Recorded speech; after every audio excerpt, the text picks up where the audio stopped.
Well, I called the DNR, and they said they don't really need to see it. They don't have any reports of problems with raccoons right now. They suggested that I call the Department of Health, but I couldn't do that till tomorrow.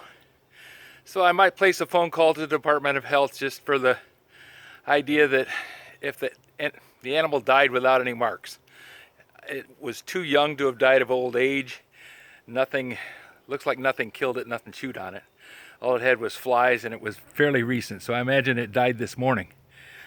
Sadie hasn't been out, so Sadie didn't do it. And besides, she would have brought it to me.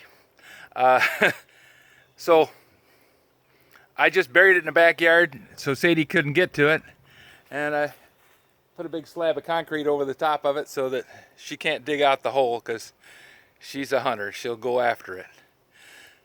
So that's the end result of that story.